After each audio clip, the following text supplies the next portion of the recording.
السلام علیکم. نوی ویډیو سره تاسو خلکلی وی. امید لرم چې تاسو ټول به روغ او خوشحاله وئ، ژوند په مزو کې به وئ. ډېر زیات ظلم شوی دی. مریم ماشومه ډېره زیاته په بېدردۍ سره ښکته کړې شوې وه. بیا د هغې قاتل د هغې پلار و. دوستانو، د پښتو مشهوره سندرغاړې نازیه اقبال د مریم د قاتل باره کې داسې خبرې وکړلې دوستانو چې ټولو له یې سترګې کوږه کړلې. نازیه اقبال داسې څه خبرې وکړلې. مریم ماشومې قاتل د مریم ماشومې پلار دی. پلار خپله لور ولې قتل کړه؟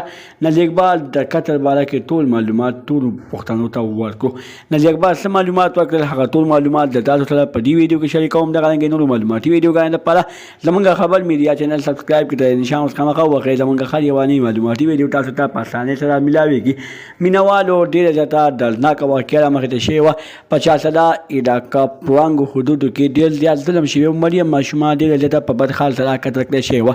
د پښتو مشهوره سندرغاړې نازیه اقبال د مریم ماشومې د قتل ډېر زیات تفتیش وکړو، ډېر زیات وجلل. دوستانو، وایي چې یو پلار څنګه راپاڅي، یو پلار له څنګه زړه پیدا کېږي چې هغه د خپلې د 4 کالو ماشومې قتل کوي. خو دوستانو، وایي چې دا پلار نه دی، بلکې دا ډېر غټ ظالم دی چې د خپله ماشومه لور په خپلو لاس باندې قتل کړه.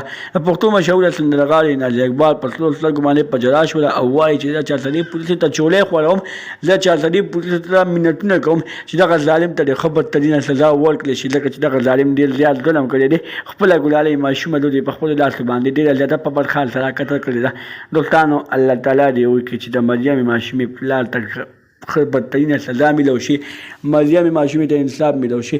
مور یې په سرو سترګو باندې جاري وایي ما ته پته نه وه چې زما خاوند به داسې کارونه کوي، زما خاوند به زما د 4 کالو ماشومه لور ډېره زیاته په بېدردۍ سره قتل کوي.